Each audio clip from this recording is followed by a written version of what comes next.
राहुल गांधी जिंदाबाद, कांग्रेस पार्टी जिंदाबाद, कांग्रेस पार्टी जिंदाबाद।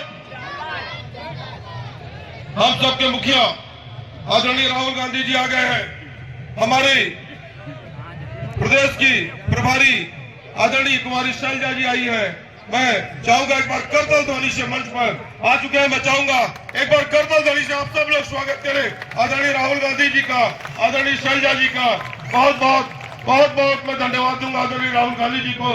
सरगुजा की पावन धरती पर आपका स्वागत है, आपकी मां महामाया की नगरी पर स्वागत है। आदरणीय टीएस सिंह देव जी भी आए, उनका भी स्वागत। मर्जित भगत जी आए हैं, उनका भी स्वागत।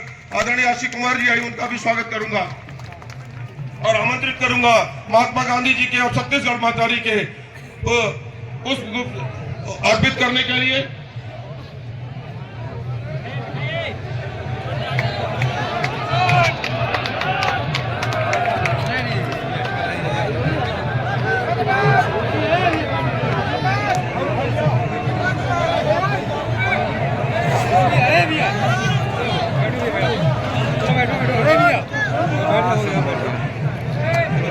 धान के कटोरे में आज हम लोगों ने अपना प्रयास किया कि आदरणीय राहुल जी का स्वागत भी हम लोग धान से ही करेंगे। मैं आमंत्रित करता हूं कि एक सभी लोग से लेकर के आए हमारे महामाला को युवा साथियों से आग्रह करूंगा, भाई बलराम यादव जी से, यूनुस अंसारी जी से, विकल झा जी से, सलेम प्रताप सिंह जी से कि पहले महामाला को लेकर के आए।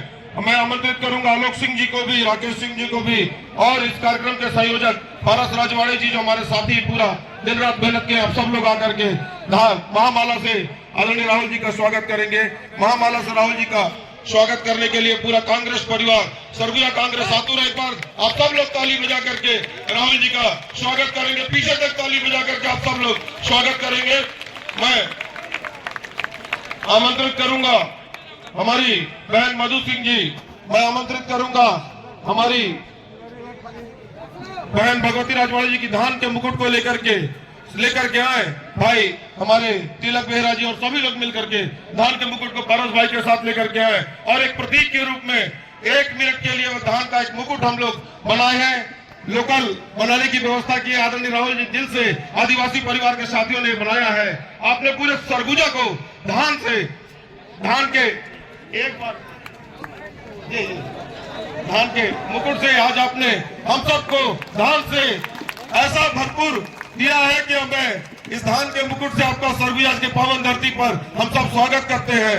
मैं आमंत्रित करूंगा जिला कांग्रेस की तरफ से आदरणीय हेमंत सिन्हा जी का कि वो धान के बाली से, धान के माला से आदरणीय राहुल जी का, आदरणीय शैलजा जी का, आदरणीय टीएस सिंह देव जी का समस्त मंच में धान का बुके दे करके सबका स्वागत। सभी मंच पे बैठे आदरणीय विजय सिंह जी, आदरणीय अरविंद सिंह गप्पू जी, आदरणीय पारस राजवाड़े जी पीछे रखा हुआ है धान का माला लेकर के, धान का माला, धान के माला क्या लेकर के जल्द से जल्द आएंगे। यूनुस भाई के हाथों में है, जल्द से लेकर के आएंगे। 2 मिनट के अंदर हम अपने इस कार्यक्रम को पूरा करेंगे। धान के माला से यूनुस भाई, आदरणीय हेमंत भी राहुल गांधी जी को आज हम सब लोग धान के। प्रीतम सिंह जी स्टेज पे कांग्रेस पार्टी के हमारे सब वरिष्ठ नेता, कांग्रेस पार्टी के हमारे कार्यकर्ता, भाइयों और बहनों, आप सबका यहां बहुत बहुत स्वागत, नमस्कार।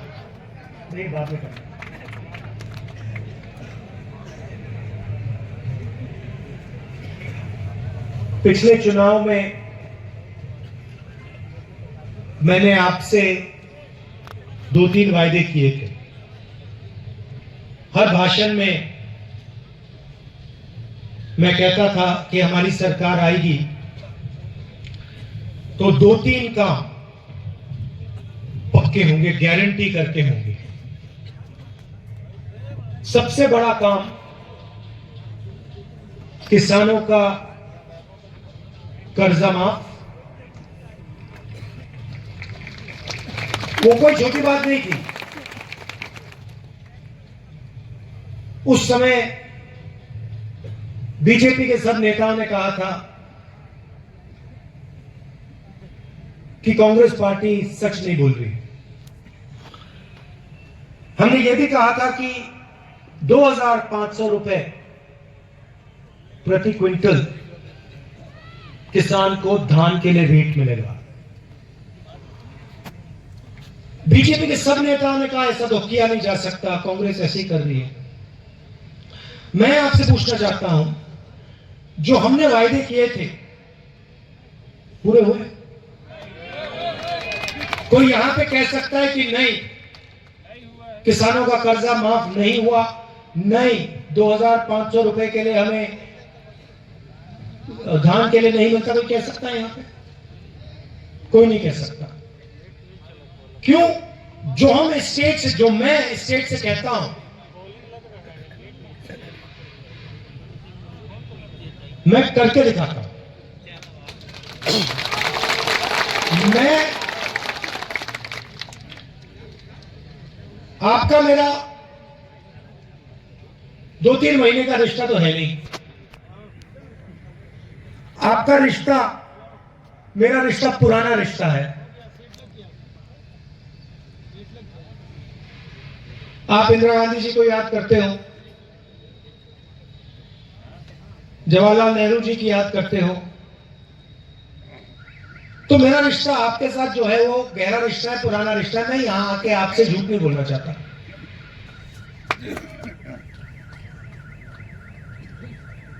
प्रधानमंत्री यहां आए, उन्होंने आप सबसे 15 लाख रुपए का वायदा किया था, कहा था हर बैंक अकाउंट में 15 लाख रुपए डाल दूंगा। कर दिया? भैया बाद में कीजिए। किसी के बैंक अकाउंट पे नहीं आया। उन्होंने कहा था कि नोटबंदी से काला धन मिट जाएगा, मिल गया। कहा था किसानों का, किसान बिल से फायदा होगा, किसानों ने स्वयं बिल को रद्द कर दिया। देश के सारे किसान खड़े होकर कहते प्रधानमंत्री झूठ बोल रहा है, हमें नहीं चाहिए ये बिल। तो आप जानते हो सच कौन बोलता है, झूठ कौन बोलता है।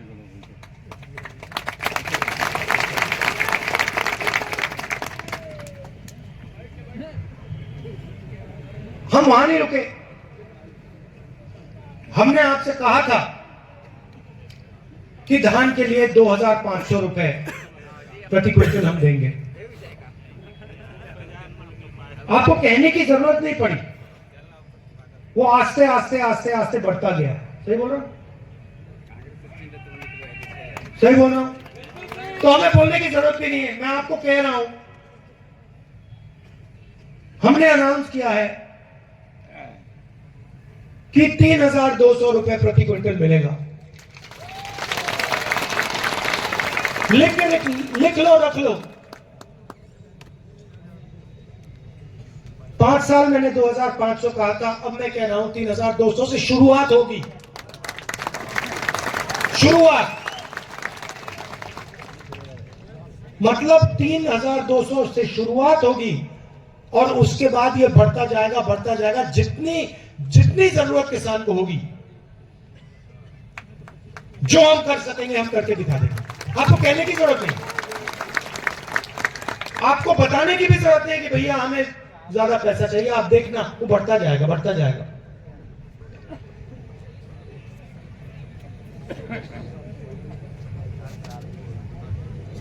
आदिवासियों के लिए बीजेपी के समय तेंदुपत्ता के लिए कितना पैसा मिलता था? एक बोरी के लिए कितना मिलता था? 2,500। कांग्रेस पार्टी के समय में कितना मिला आपको? 4,000 रुपए। अब आप लिख लीजिए, 4,000 रुपए नहीं 6,000 रुपए आपको मिलेंगे। लिख के रख लीजिए आप। 4,000 रुपए का आपको हर साल बोनस मिलेगा।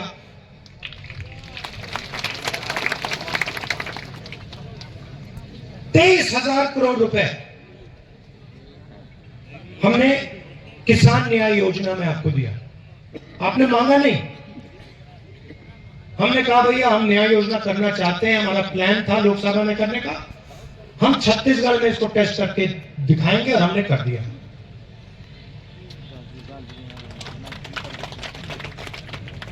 आप मुझे एक बात बताओ, जब बीजेपी की सरकार यहां थी, कर्जा माफ किया उन्होंने? धान के लिए सही रेट दिया क्या? तेंदुपत्ता के लिए सही रेट दिया? बोनस दिया? मुफ्त में बिजली दी? तो क्या बात कर रहे हैं ये लोग? तो क्या बात कर रहे हैं? अब मैं आपको छोटी सी बात बताता हूं। जैसे मैंने पिछले चुनाव में कहा था किसान का कर्जा माफ होगा, पेन निकाल के आप लिख लीजिए, इस बार किसान का कर्जा माफ होगा।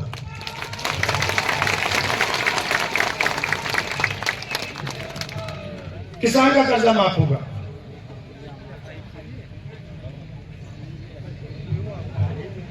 पिछली बार हमने कहा था बिजली बिल हाफ, इस बार जो 200 यूनिट बिजली के हैं वो आपके माफ हो जाएंगे। अब इसका मतलब समझिए, कभी कभी ये जो आंकड़े होते हैं इनकी गहराई नहीं समझ आती। हमने कहा 200 यूनिट माफ, इसका मतलब छत्तीसगढ़ में 40 लाख परिवार बिजली के लिए 1 रुपया नहीं देंगे।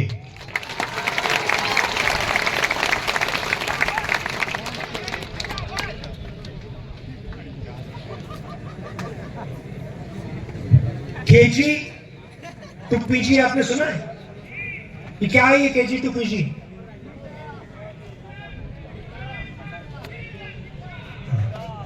हिंदुस्तान का पहला स्टेट होगा जहां पे केजी से लेकर पीजी तक शिक्षा मुफ्त में मिलेगी।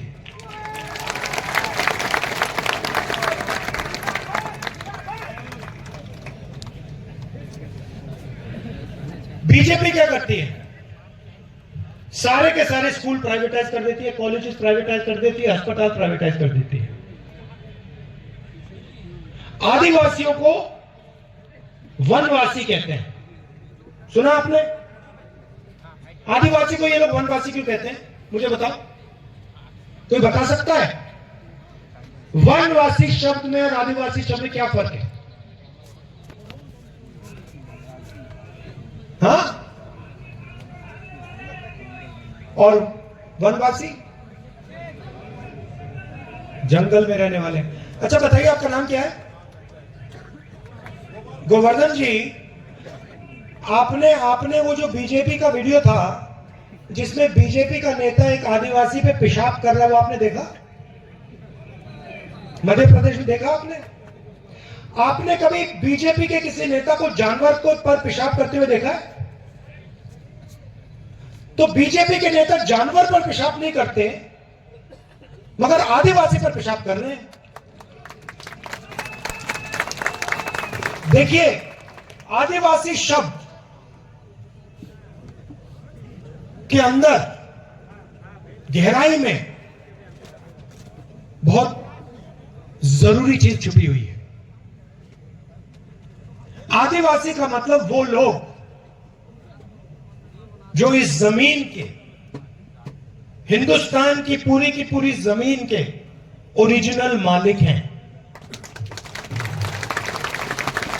आदिवासी का मतलब ये जो जल, जमीन, जंगल,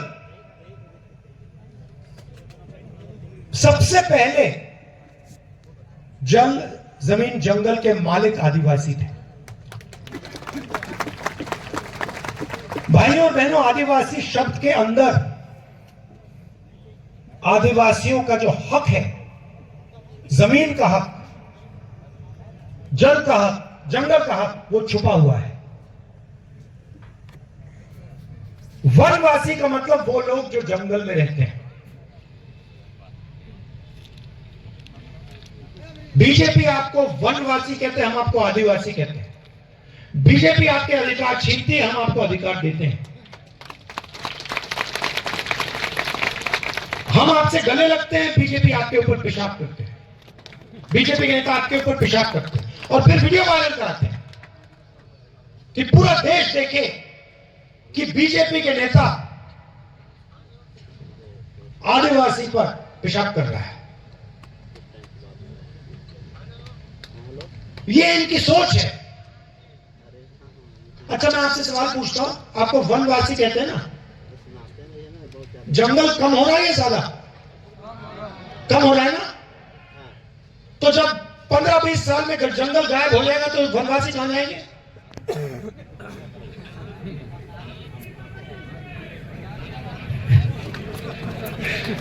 कहां जाएंगे? सड़कों पे भीख मांगेंगे। सड़कों पे भीख मांगेंगे। बीजेपी के नेता कहते हैं देखो, आदिवासियों को हिंदी सीखनी चाहिए, छत्तीसगढ़ी मत सीखिए, अंग्रेजी मत सीखिए। मगर आप किसी भी बीजेपी के नेता से पूछो कि भैया आपका जो बच्चा है वो इंग्लिश मीडियम में पढ़ता है, हिंदी मीडियम में पढ़ता है, तो आपको जवाब दें हमारा तो बेटा इंग्लिश मीडियम में पढ़ता है। अगर आपका बच्चा इंग्लिश मीडियम में पढ़ता है तो आदिवासी का बच्चा इंग्लिश मीडियम में क्यों नहीं पढ़ सकता? अगर आपका बच्चा सपना देख सकता है तो आदिवासियों का बच्चा, दलितों का बच्चा, पिछड़ों का सब बच्चा सपना क्यों नहीं देख सकता? उनमें क्या कमी है? इसलिए हमने पूरे स्टेट में English medium school, Swami Atmanand school का जाल बिछा दिया है और हम इसको बढ़ाते जाएंगे जब तक हर आदिवासी युवा अंग्रेजी में बात करता है। क्यों चाहते हैं मैं बता देता हूं आपको। छत्तीसगढ़ में रहना है, छत्तीसगढ़ में काम करना है, छत्तीसगढ़ी बोलिए। यूपी में जाना हो, बिहार में जाना हो, दिल्ली में जाना हो काम करने के लिए, हिंदी बोलिए।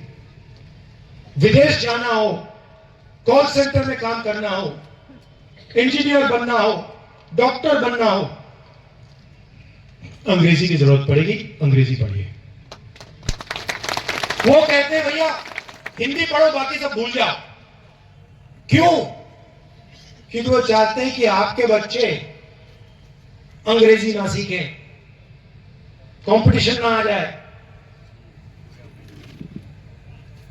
बाहर से कोई आता है, अमेरिका से कोई व्यापारी आता है, बिजनेसमैन आता है, आपके बच्चे उससे बात ही ना कर पाए, वो आपको नौकरी ना दे पाए। इसलिए वो आपसे कहते हैं आप वनवासी हो, आप बड़े सपने मत देखो, अंग्रेजी मत पढ़ो। और हम कहते हैं आप वनवासी नहीं हो, ये शब्द आपका अपमान है। आप आदिवासी हो, आपको सबसे बड़ा से बड़ा सपना देखना चाहिए, उसको पूरा करना चाहिए। पूरा करने में हम मदद करेंगे आपकी।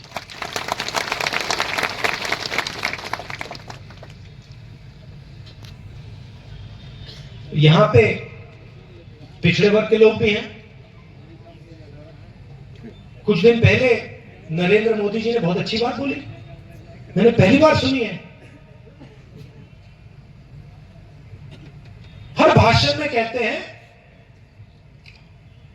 मैं ओबीसी हूं, हर भाषण में ओबीसी की बात करते हैं। और जब मैंने जाति जनगणना की बात शुरू करी, जब मैंने कहा कि जाति जनगणना होना चाहिए, कहते हैं हिंदुस्तान में कोई जाति नहीं है, हिंदुस्तान में सिर्फ एक जात है, गरीब, और कोई जाति नहीं। तो नरेंद्र मोदी जी, अगर हिंदुस्तान में एक ही जात है, उसका नाम गरीब है, तो आप अपने आप को ओबीसी क्यों कहते हो? और अगर एक जात गरीब है तो अमीर कौन है?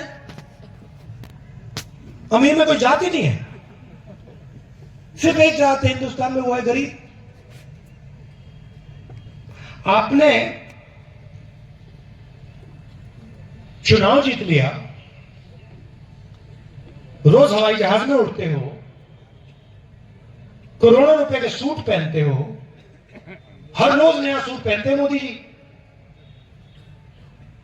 आपने कभी देखा है नरेंद्र मोदी जी को 2 बार एक कपड़ा पहनते हुए? कभी देखा आपने कि मोदी जी ने एक कपड़ा 2 दिन के लिए पहन लिया? कभी देखा? एक दिन में 3, 4, 5 कपड़े पहनते हैं मोदी जी। तो आपने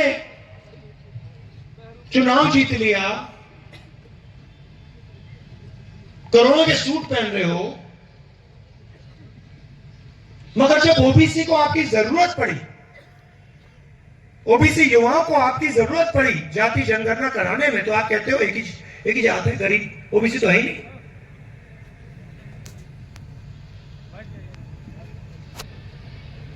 भाइयों बहनों, हिंदुस्तान को एमपी नहीं चलाते,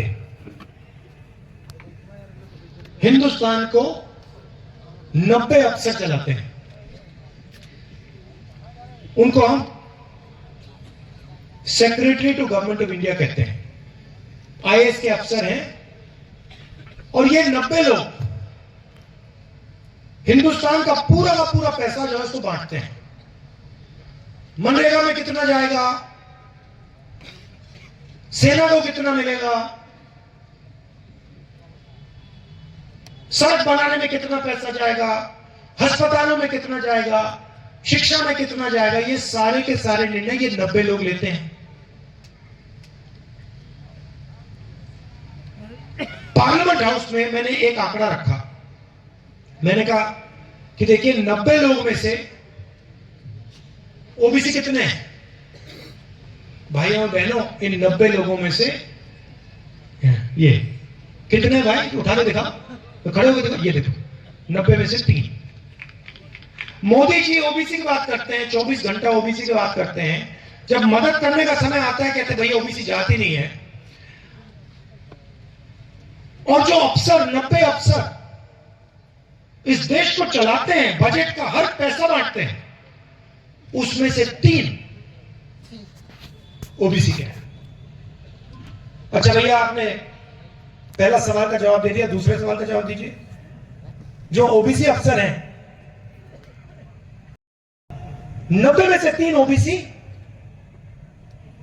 और अगर हिंदुस्तान के बजट में 100 रुपए खर्च होते हैं तो 5 रुपए का निर्णय ओबीसी जात के लोग लेते हैं।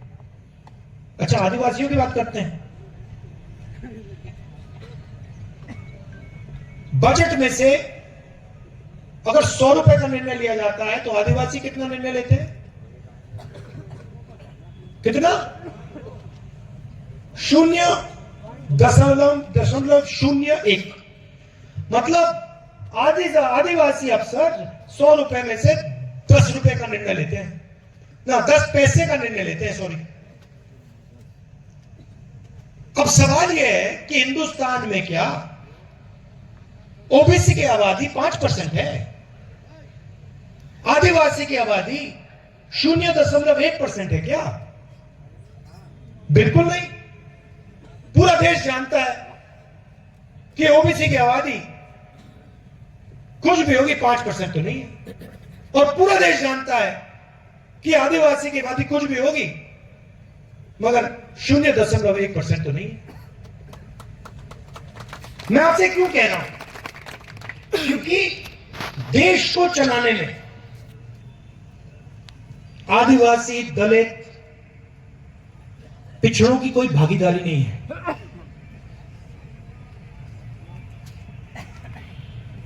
क्योंकि 90 अफसरों में से कोई नहीं है। अगर आप मुझे कहते कि भैया देखो 90 अफसर हैं, उसमें से 50% ओबीसी हैं, तो मैं कहूंगा हाँ भैया, बजट का 50% ये लोग खर्च कर रहे हैं तो भागीदारी है। अगर आप मुझे कहते देखिए 15% बजट का आदिवासी लोग निर्णय ले रहे हैं, तो मैं कहता हाँ भैया भागीदारी है। इसीलिए मैं चाहता हूं, और ये ओबीसी के जो युवा हैं, आदिवासी युवा हैं, आप इस बात को उठाइए, ये आपके भविष्य की बात है। इसलिए मैं चाहता हूं कि जाति जनगणना हो, सबको पता लग जाएगा कि देश में आदिवासी कितने हैं, दलित कितने हैं, पिछड़े कितने हैं, जनरल कितने हैं, सबको पता लग जाएगा। एक बार सबके आंकड़े हमारे सामने आ जाएंगे, सामने होंगे, तो हम कहेंगे ठीक है भैया, अब अगर 50% आबादी है तो भागीदारी होनी चाहिए। 90 में से 3 अक्सर काम होने वाला नहीं, इसको हमें बदलना पड़ेगा। अब नरेंद्र मोदी के पास जाति जनगणना के आंकड़े पड़े हुए हैं, वो 1 सेकंड में पब्लिक को दिखा सकते हैं। जनगणना हमने करा जब हमारी यूपी की सरकार, तो सारे आंकड़े सरकार के पास। अब हम नरेंद्र मोदी जी से कह रहे हैं भैया इनको रिलीज करिए, छत्तीसगढ़ के ओबीसी युवाओं को बता दीजिए ओबीसी की कितनी आबादी, आदिवासियों को, दलितों को बता दीजिए भैया आपकी इतनी भागीदारी होनी चाहिए। नरेंद्र मोदी नहीं बोल रहे, अब कह रहे भैया ओबीसी की तो कोई जाति नहीं होती, दलित आदिवासी तो जाति नहीं है, जात तो हिंदुस्तान में सिर्फ गरीब है। तो यहां जो ओबीसी युवा हैं, अगली बार मोदी जी आएंगे, आप उनसे पूछना मोदी जी पहले आप कहते थे आप ओबीसी हो, अब आप कहते हो हिंदुस्तान में सिर्फ गरीब जात होती है। आप जाति जनगणना प्लीज कर दो, हमारी जो सच्चाई है ओबीसी जात की जो सच्चाई है वो हमें बता दो। लंबे लंबे भाषण करेंगे, 1 घंटा बोलेंगे आपको, मगर इस सवाल का जवाब नरेंद्र मोदी नहीं दे सकता। क्यों? क्योंकि रिमोट कंट्रोल अदानी के हाथ में है।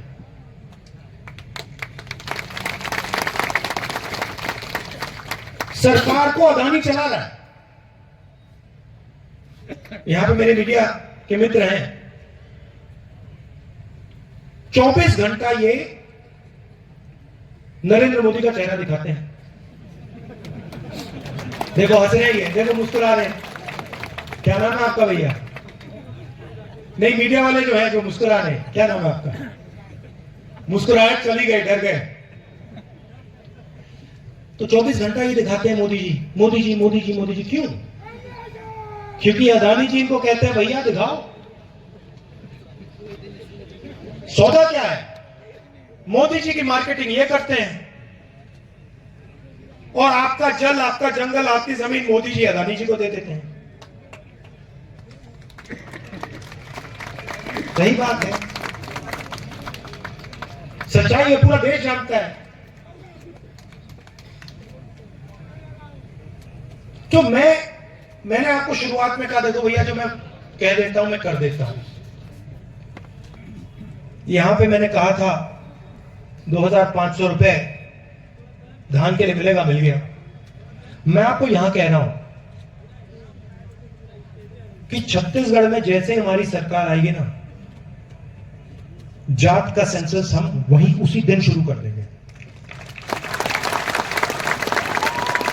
और दिल्ली में मोदी जी करें ना करें, हर आदिवासी युवा को यह समझ आना चाहिए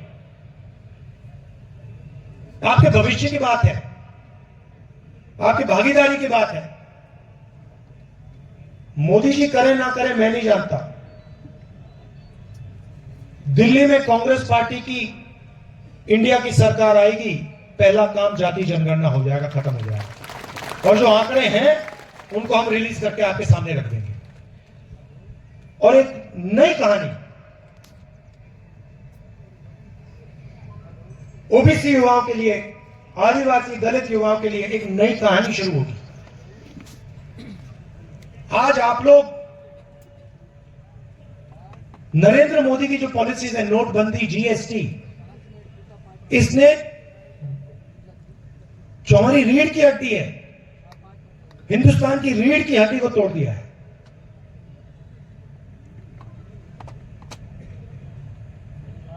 युवाओं को रोजगार नहीं मिल सकता नरेंद्र मोदी की सरकार में, सब जानते हो। तो रोजगार देने का पहला कदम जाति जनगणना। किसके पास कितना धन है,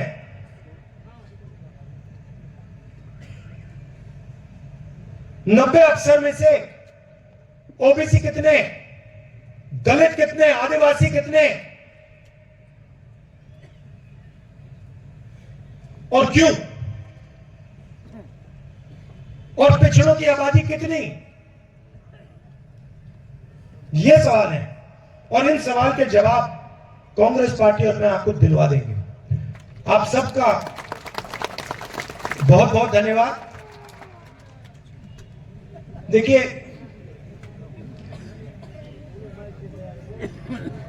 बीजेपी आपसे, आपके पास आती है, झूठे वायदे कर जाती है, आपका पूरा पैसा अदानी जी के यहां चला जाता है, आपकी जमीन जंगल जन छीन के वो ले जाते हैं, पैसा अमेरिका चला जाता है।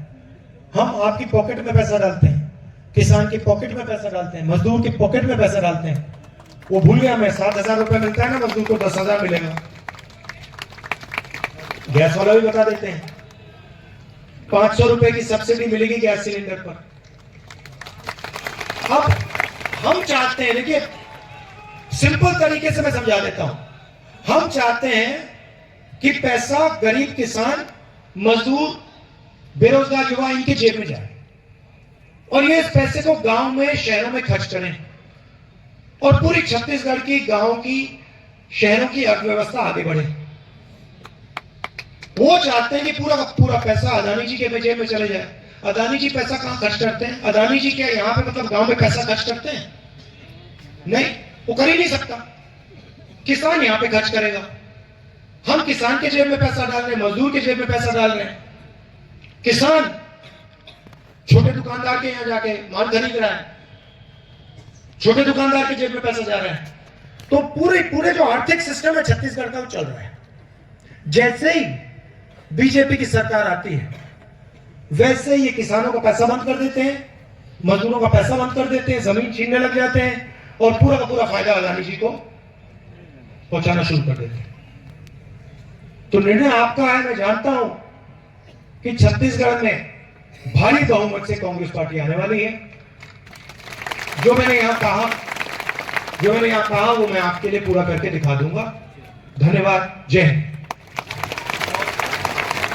बहुत बहुत धन्यवाद आदरणीय राहुल गांधी जी का। मैं अब आमंत्रित करता हूं, एक बार जोर से बोलेंगे, कांग्रेस पार्टी जिंदाबाद, राहुल गांधी जिंदाबाद। अब आभार व्यक्त करने के लिए आदरणीय रामदेव राम जी को आमंत्रित करता हूं, आभार व्यक्त करेंगे।